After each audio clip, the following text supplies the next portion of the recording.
Welcome to the Fascia-Informed Therapist podcast, designed for health and wellness practitioners interested in fascia science. I'm Amy Mayer, occupational therapist, practice owner, author, and educator with more than 30 years of experience using fascia techniques across many settings. Each episode brings practical insights and thought-provoking conversations to help you expand your skills and better serve your clients. Let's get started. Hi, this is Amy Mayer, and this is another edition of the Fascia-Informed Therapist. And today I'm kicking off season 2. I still have a hard time believing that this podcast we're right around 6,400 downloads now, and we have listeners from all over the world. I started doing this just because I'm a learner and I'm a developer. If you're not familiar with the Clifton Strength Finders, a learner is someone who just loves to learn, loves to take in new information. And that's definitely me when it comes to fascia and all things related to how I apply that to my practice. And a developer is someone who loves to see other people grow and thrive in whatever they choose to do. So if I can share something with you that will help you thrive in your practice, then that is what brings me joy. That is what makes me happy. And I never anticipated having therapists in my practice to develop. I do now. The first therapist that came along and said, "Hey, I would love to work in your practice with you," it was a hard no for me. It was a hard no because I just wanted this teeny little practice I could be happy in, and I was happy to mentor her, and she now has her own thriving practice, and she's, 5 miles from us and doing amazing work, and I go see her as a client, and she comes see me as a client, and it's fantastic. But then Caitlin came along as a student, and wow, to have her on board is amazing. And now we just added Maddie, and she was a student with us for 4 months. You heard from her last season about her experience as a student, and having those two there to help develop into fascia-informed practitioners is so fun to watch. And I tell you what, I learn from them all the time too. I was talking with Caitlin the other day about something that she was doing with a client in regards to scars and some different things. And I was like, "Where did you learn that? Did you come up with that, or did you learn that somewhere?" She's like, "Oh no, I came up with that." And I'm like, "Dang girl." I'm telling you, these women are so brilliant, and I learn from them all the time too. So they're continually developing me as well, which I love. I always want to take my learning and grow from that. So I'm happy to be here sharing what I know with you all. So where I want to go from here is the book is done. The book is done. And it was done actually a little bit ahead of time. And what I want to talk around, I want to tell you about the book here in a little bit, but the first thing I want to talk about is something that I think many of you can probably identify with, and that is burnout. I recently listened to AOTA, the American Occupational Therapy Association, had a webinar on burnout, and it was an hour long, and it was actually very good. A lot of things, as someone who's been around the block for many, many decades, some things I'd heard before, but I bet there's a lot of newer practitioners that got a ton out of this. It was presented by an OT named Dylan Hartley, who has several clinics. He's a practicing OT and has many clinics, I think, down in the southeast area. Anyway, he shared that stat that 60% of OTs report burnout. And I'm sure that's true across other disciplines. I'm sure it's true across different settings, whether you're practicing in a traditional setting like a hospital or if you're running your own practice. There are reasons to be burnt out in all practices because the rules and the regulations that apply no matter what setting you're in are real things, and we have to earn a living, and we have to do we want our clients to be satisfied, and we want them to make progress and meet their goals. So there's pressure, and burnout is a real thing for many people in many disciplines. And it was also something that I experienced when this book was done. And I want to talk about it just because it was very unexpected for me. Most of the people, when I said, yep, I hit send on it on Tuesday, and they were like, oh my gosh, what have you done to celebrate? And I was like, nothing. And I really thought, when I took this project on and I've been working on it, and I've really worked on just enjoying the process of it. And I think I did a good job of that. But in the last few months, the majority of the work was editing. And that's the hardest part for me, that detail work, that where do I cut back? How can I make things more clear? That's the hard part. That is, I want to create and share and explain, but those details, oh my gosh, that was I think what really led to the burnout. And it was all worth it. And the editor gave me feedback every step of the way, every chapter, and sometimes multiple times. And then they sent it out to 4 OTs who also read it. They read the first half and gave feedback on that. And so much good feedback that really helped to clarify things. But that line by line stuff is really, really difficult. So consequently, after I hit send, I kind of felt numb. And the worst part is that I felt like I had lost my interest. I had lost my mojo. I thought, when I'm done, I'm going to start working on this, and this, and start moving all this stuff forward. And I didn't want to do any of it. I didn't want to read anything. I didn't want to talk about anything. I kind of just wanted to crawl under a rock. And I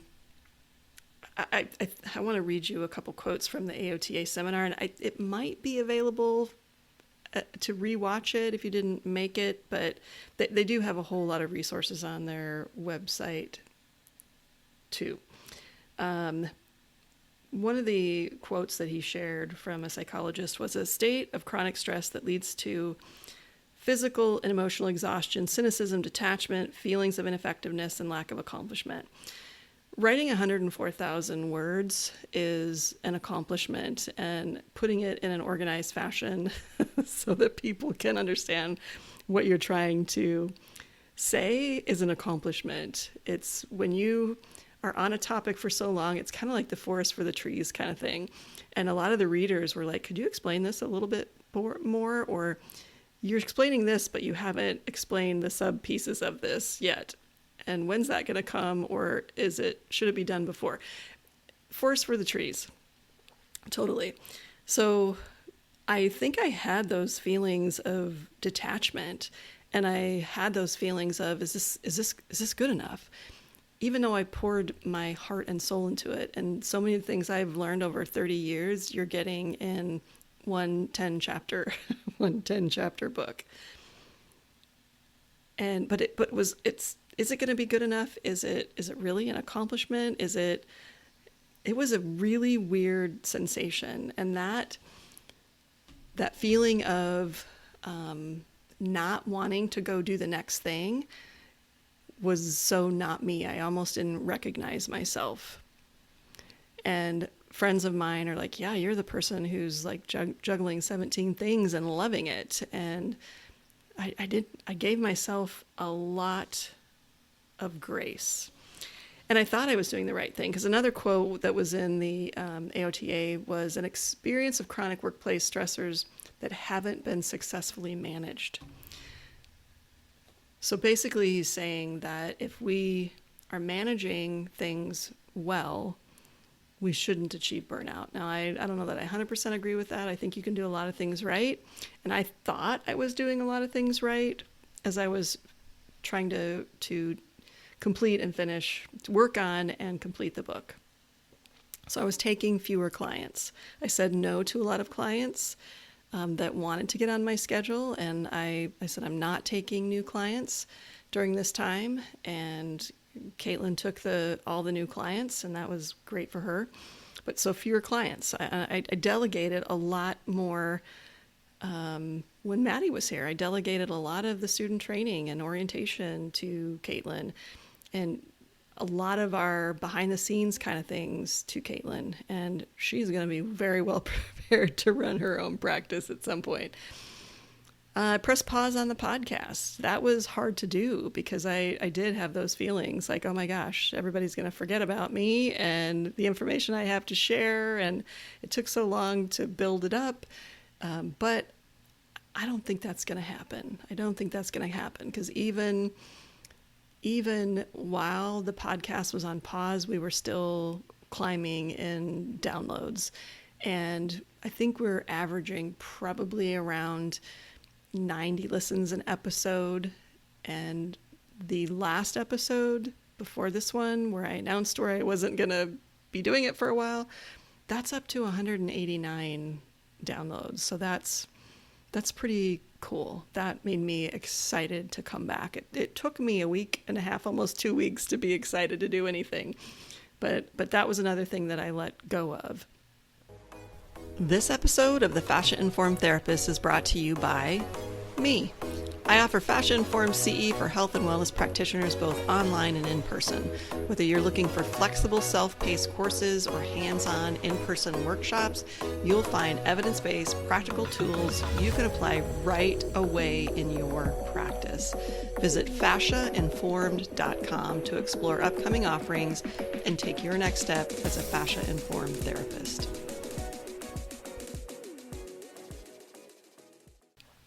And then the other thing I let go of was I decided not to go to the Fascia Research Society conference in New Orleans, even though it's in the United States this year. It was a really, really hard decision, but I knew if I went, I should be working on this book. I'm going to go back to the Airbnb and work on things. So I didn't go, and I thought I might regret it, but Caitlin and Maddie both went.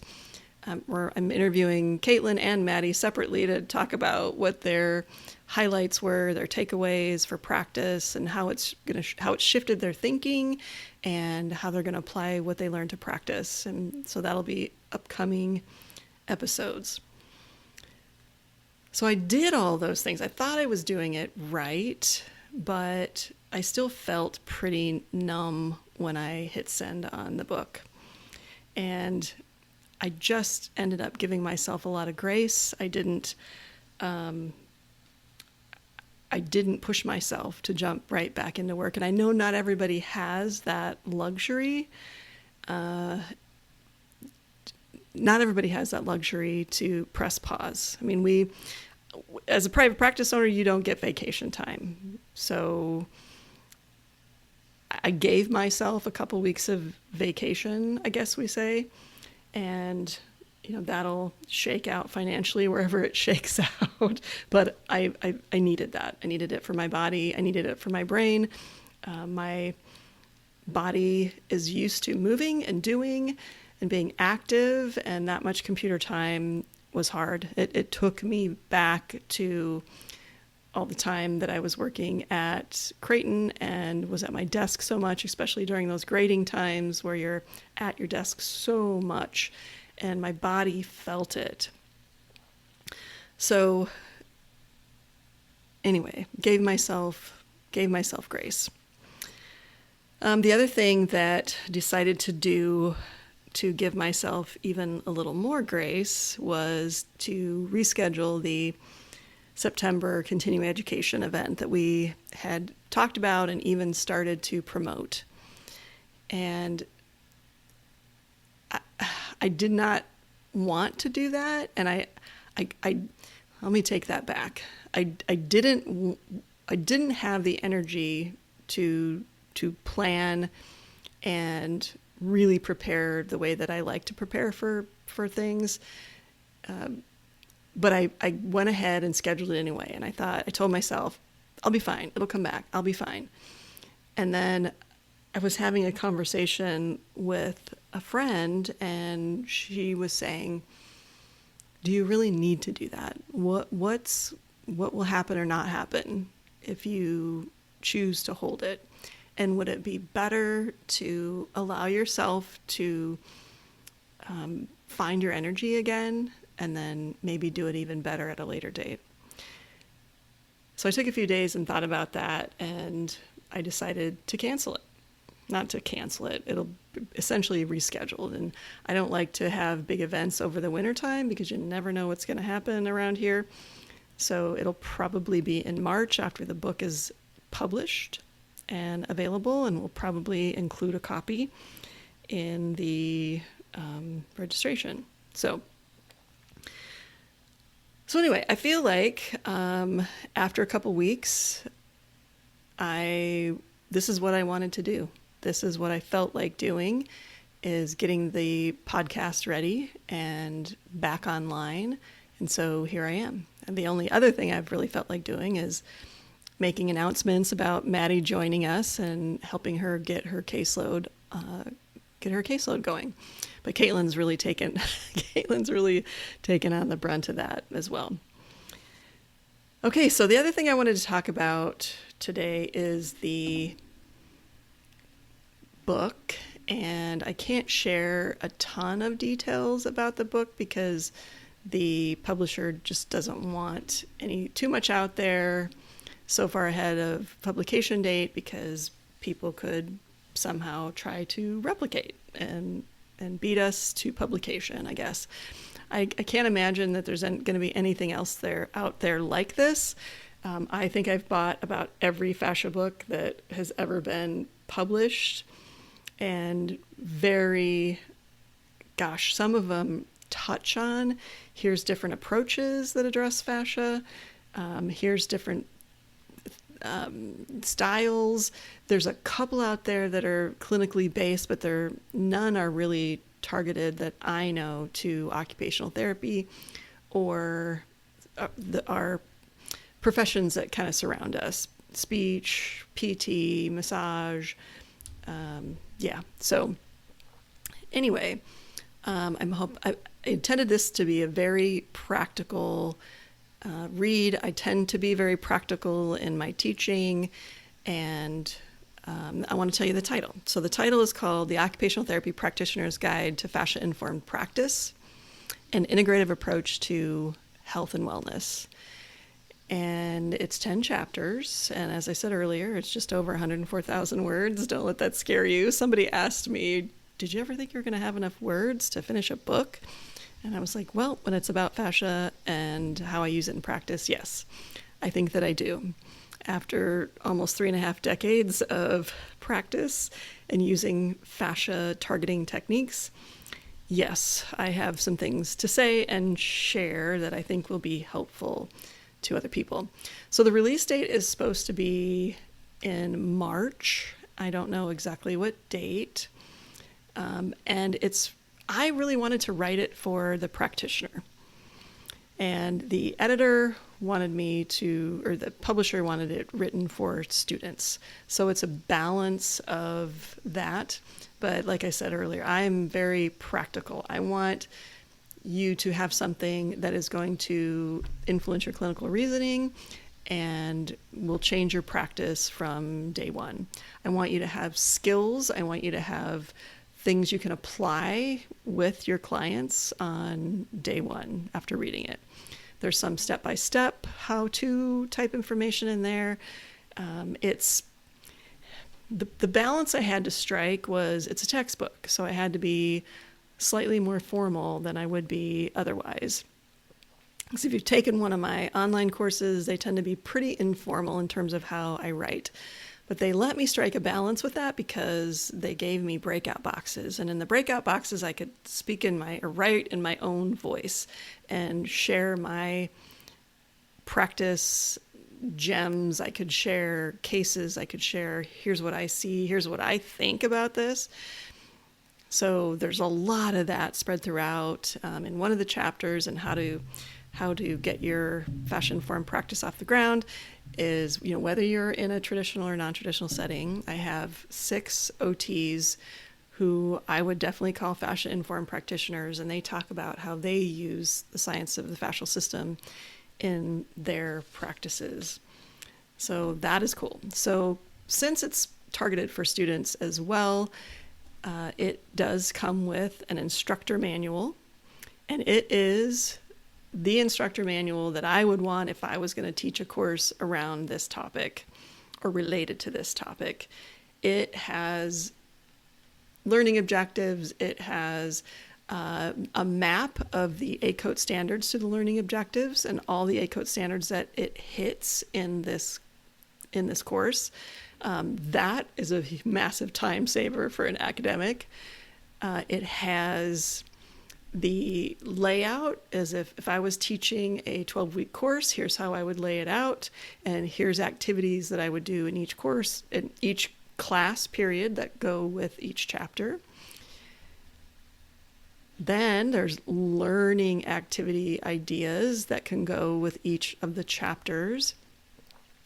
And then there's formative and summative assignment ideas that are clearly laid out with the purpose, the instructions, and then the different assignment components. And then to top it off, if you're an academic, you will love this, rubrics. If you don't know what rubrics are, then they're a way of objectively grading an assignment. So there's rubrics for all the assignments that I'm including as well. So let's see, there's also, for therapists and for instructors, there are appendix to the book too. The appendix include an outline of what we use during our assessment process, how to integrate fascia-informed pieces into your SOAP notes. And then we also provide a map to think about fascia-informed interventions and how they might map to the CPT codes. So like I said, super practical stuff. So anyway, circling back to burnout, I know when I am burnout, and one of the things that has been kind of healing for me and bringing me back online was relearning the piano. And I had 8 years of piano lessons when I was a kid. And my parents bought me a very nice piano that I still have here in my home. They bought me one like about 10-ish years ago, maybe more than that, because my older brother passed away and he was their power of attorney for financial and medical. And when he passed away, they passed all that on to me because I was next in line of the 4 children. And they said, okay, Amy, we know you're going to have a lot to manage because both of them have long-term illnesses. My mom has since passed away. But they gave me an amount of money and said, go buy yourself a nice piano because we know I'm getting a little choked up. They said, we know when you play the piano, that helps you manage your stress. And so that's been sitting in my apartment here for a long time, and I rarely touch it. My grandkids love to play on it when they come over, and it sounds so good. And but I haven't touched it in a long time. I just tell myself I'm too busy. I don't have time for that. But another friend of mine recently played me the song, the Billy Joel song, Turn the Lights Back On. And it didn't have anything to do with what I was experiencing. This was actually a couple months ago. And as I'm listening to that song, I loved the words to it. But then I heard this, the piano interlude. I don't even know if that's the right word, but the musical piece in between the lyrics. And I was like, oh man, I would love to learn to play that. And so I hunted down, that's one of the things I did after I was done. I hunted down the sheet music, got the easier version and printed that out. And I've been relearning how to play the piano with this beautiful song by Billy Joel. And it's kind of the right theme. Turn the lights back on. I needed to turn my lights back on. So what I think how this all ties together is learning something new is a way to get excited about practice again, to get the wheels turning, and to find another way that you can help a client to make progress.